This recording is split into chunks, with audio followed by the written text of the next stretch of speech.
Hello, and welcome to Sonyabeonit channel. Today I wanted to come on here to share a dream that I had. I wanted to share this with you.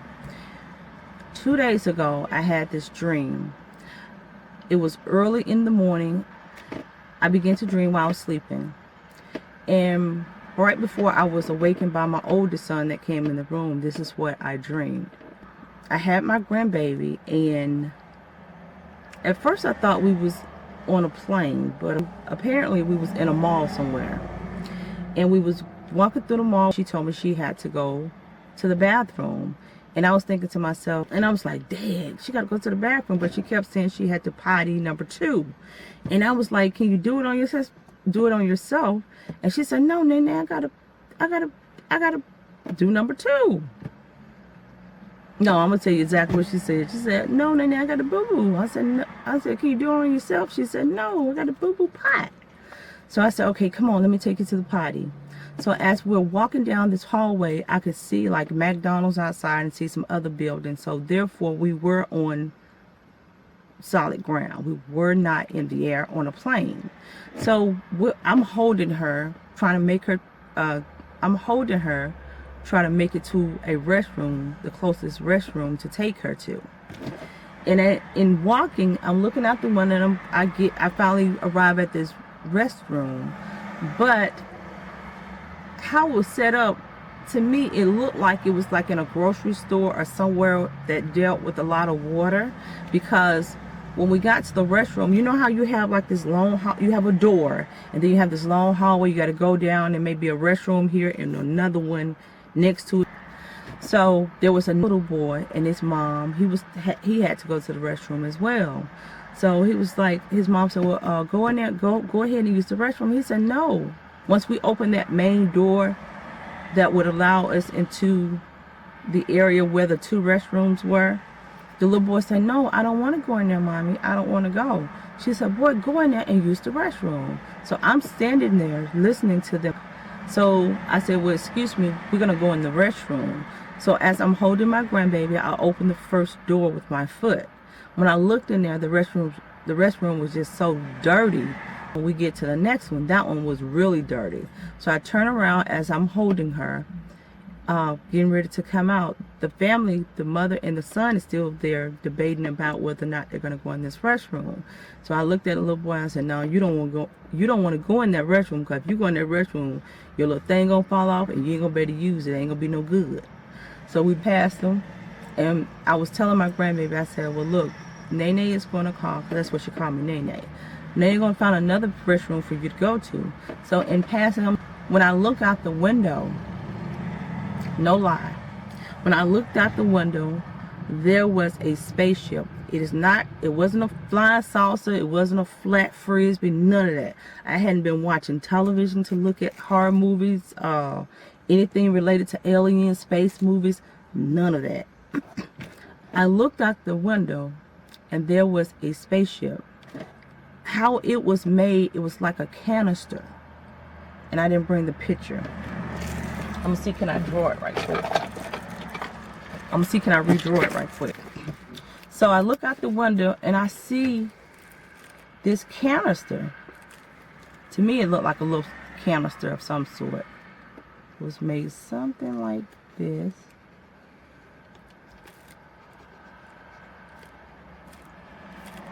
And I'm looking right. Other people are looking. So what's the first thing you think people want to do? The first thing they want to do is take their phone out to record and Snapchat and all this other stuff, right? But if you had a cell phone, guess what it did? It had intercepted the connection of your phones, where you could not dial out. You could not really take a picture. Only thing that you saw on your phone was like these little fuzzy lines, but it would allow you to see the spaceship. And so my first thought was my other kids. Let me get in contact with them. Let me call them and tell them what I see, what's going on, this, that, the other. So as in passing of looking out the window and seeing this outside, I picked up my phone and I tried to call my kids. I had no reception. The only thing I could see on this phone was this ship. That's it. So as I'm passing, I passed by some stores, and I think one was a barber shop. I had looked into the shop and I told them, I said, look, I said, they have arrived, they have landed. I said, there's a spaceship out there. And some looked at me crazy, and some, got up to go see what I was talking about. And other was talking about it in passing. And I said to myself, I said, you know what? This is it. This is it. I saw people trying to run downstairs. Didn't make it too far. We didn't have reception on our phone to contact anybody. So that led me to think there was only a few people who saw this. As I looked down these stairs, I saw some people. The law enforcers that we know as the police, they were no longer enforcing the law. They had been detained. Looked like they had been bruised up a little bit. I don't know what was going on with that situation, but looked like they got their ass kicked just a little bit. And then I saw other people that was bruised up and looked like they were beat up. But I don't know if that's because everybody had tried to bum rush and leave this place. And in trying to do that, they probably had fallen, gotten trampled on. But we were not allowed to leave. The people who had detained our law enforcement, as we knew, they were covered in all white. They had white suits on, the hat on, the gloves, everything was white. So that also led me to think, okay, so we are the contaminated ones, maybe in their eyes, and they did not want to be exposed to us because they were suited and booted, and you can flesh of flesh you couldn't see. I could not see a face. The only thing I saw was this white suit and this hat covering their faces. Something, it was glass, but it was covering, but I didn't see a face because they were at an angle turned where I could not see that. So there was people trying to come back up. I just thought, this is it. This is it. These people had arrived. They had landed, and we were not prepared. And I still, in the midst of all that, I thought about my kids. Let me get in touch with them. I need to contact them. I need to let them know what's going on. As we're still upstairs, I hear people talking. And the first thing they said was, I don't know how they got wind of it or how they found out, but they said Trump was hid under his desk. So he was the president. He was hid under his desk in the Oval Office. Now I'm going to say this. Now, being the president is not about your personal life, conducting business for your family. If you cannot fulfill this position, Mr. President, and I have to say that with respect because that's what he is. He is the President of the United States. You need to step down. Because, like I said, when you're talking about conducting business, it's not just from the standpoint you're going to make money. I understand you would deal with people, but yet and still, you're talking about global. You have to be concerned about everybody. And if you don't have that type of relationship with these other countries, how are you going to conduct business? But he was not prepared because he was never cut out truly to do this job or to be our president. And I'm just thinking to myself, we're done. We are done. We couldn't turn on gas, but some kind of way, I don't know if I went to another store and tried to turn on gas, or I couldn't get everything together because once I was awakened from this dream that I was having, I didn't see the conclusion of what was going to happen. I dream stuff all the time. I don't pick and choose the things that I dream. But when it's taking place and I'm in a deep sleep, because to them it looked like maybe I'm not breathing, but I am. But I go off into this deep sleep, and I a lot of times I don't wake up for a while. When they know normally I'm up during that time. And then he began to ask me all these questions. Stop asking me these questions. Let me get it out. Let me tell you what I saw. Or you begin to ask all these questions before I lose it. Now this actually stuck with me because when I tried to turn the gas on, I remember trying to turn the gas on, there was no flames. When I looked at the owl, I saw nothing. I saw nothing. I saw no flames for us to indicate that it was on, or no electric stove. There was none of that. But when I turned it on, lo and behold, it was on. So I'm thinking in my mind, to them, fire is not a good thing for them. So therefore, they can't see flames of any sort. But let me tell you this. If you take nothing else from my dream, you take this. In the beginning, I said they had arrived, they had landed, and we were not prepared. So if you take nothing else from this, take what I just said. The final words were, we are not prepared. God said you got to get prepared. You got to get prepared. What do you mean by that, Sonya? You need to start buying extra water if you can afford it. Buy water, put it up. If it seems like it's going a little bit older, grab that first before you grab what you're currently buying or going to purchase.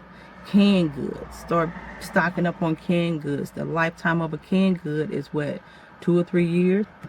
Start stocking up on crackers and things of that nature. Now, when it comes to money, don't put all your money in the bank. Money is not going to have that kind of value, because if you put it all in the bank and a crisis or something take place, you're not going to be able to get to your money. It's not going to have that kind of value, because they're going to take your money or seize your money where you can't have access to your money. Now, when it comes to, I also saw like concentration camps. Concentration camps are being set up, meaning that for those who have cash on hand, those are the ones who's going to be able to purchase and get the things that they need before anybody else. Ultimate thing I'm trying to get to you, prepare yourself. Just be prepared. Take some of your money. Hell, back in the day, my grandmother used to tell me, baby, take my money, pull that carpet up, and you hide my money under that carpet. Now, I ain't going to tell you if I'm prepared or not, but you got to get yourself in order and start preparing yourself for whatever may happen. Because at the rate that we're going, people, it's just time that we start preparing ourselves for more than just everyday life. We got to prepare a little bit ahead. So if anything do pop off, jump off, guess what? We got a little bit to sit on, whether it's going to happen for a week, 2 weeks, 3 weeks. And I'm praying nothing ever like this happen. But yet and still, I wanted to share this with you guys, because it really has been in my spirit to share this dream with you. And this ain't no plaything. This is nothing to play about. It's about preparing yourself for what is to come or what possibly could happen. You will be prepared. But like I said, when it comes to the president, he was not designed or cut out to do this job. He was not. So therefore, the world was caught off guard and we was not prepared. Just think about it. They've been preparing for generations and generations, and we have always heard that something's going to happen. We have always heard that this day is going to come. I'm not saying it's going to happen, but overall, from this day forward, just put in your mind, I have to be prepared. Okay, so this is how it looked. To me, it looks like a canister. It was white, all white, and all these little windows was lit up. You talking about something beautiful? It was a beautiful thing to see, but it was also scary. But outside of this spaceship, there was something else long sticking out from the side. I don't know what it was. I don't. And maybe, like I said, a lot of times when I dream stuff, it may not make sense, but there's still a message within that dream. And you have some people in the world who have already taken these steps. And we thought they was crazy and this and the other, but no, they're not. They're not crazy. So I just say this, prepare yourself. This is how it looked, just like this. To me, it's more like a canister. It ain't gonna be no flat frisbee and you throw it in the air. Oh, hell no. It ain't none of that. None of that. Design of that, no. But it was beautiful. I tell you that much. It was beautiful. And sometimes I think, and maybe it's just my way of thinking, I look at things of this world now, things that's happening in this world, it don't make sense. A lot of things for as the different animals and people and how people are reacting, sometimes I think people damn clone, to be honest. I really be thinking that for real. Just know this, if you have money in the bank, it ain't gonna do you no good. It's not gonna do you any good in the bank. So that's why I'm telling you, put some of your money up. $5 here, $5 there. Start saving your change. Every time you break $1, save a little change. because it's not going to serve you any purpose. If you do not have cash hands on, you will be giving small portions behind those who have the immediate cash. It's almost like, well, I got it, he ain't got it, go ahead and sell it to me. One of those kind of things. One of those kind of things. But yeah, Donald Trump wasn't cut out to do this job. I don't really even think he is expected to win, but now he's in office. And I said give anybody a try. Give anybody a fair shake, a try. If it don't work out, then just move on. If it's not working out, move on. He got to get some real people in place that know what is going on, who have already been in office, and they know the communication level is just not there. The know-how of dealing globally, being prepared for everybody in the world, not just for the United States, for the entire world. So therefore, you have to interact with these people. You have to interact. You have to know, okay, this is what we have in place, Mr. President. They have been working on this, whatever. The military have been working on this for some time, and this, that, the other. But if you would never cut out, this ain't one of these learn as you go damn situations. It's not one of those damn situations where I'm gonna learn as I go along. No, you're supposed to win this damn office knowing what the hell you're doing. Now I'm gonna guess it can't be too far from how I conduct business. Oh yes, hell it is. It's way far off. It's about the distance from Earth to damn space. That's how much difference there is between the two. And like I said, we got an earful, or we had got whims of the president being hit. And some people was laughing like, damn, he hit up on the desk. They said the president was hit. I'm like, what? I said, we done. This is it. This is it. All right, y'all. I'm not going to hold you, so try to prepare. You know, I've never brought you anything just to bring you something for a view. I don't operate like that. Everything that I bring to you is God. Mom. What? Did he call you? Yeah. Oh, you answered? Yeah, damn, don't come here. Don't even know. See, every time I do something, they interrupt me. Every damn time. I can't even sleep. What was he talking about? Without them interrupting me. Now he come out here and tell me something instead of, y'all take what I said to heart. Take it to heart. I want you to start saving little coins here and there and everywhere. And put you up some money for whatever. Okay? So I hope you've enjoyed the time we shared together. Until next time, be blessed. Bye, y'all.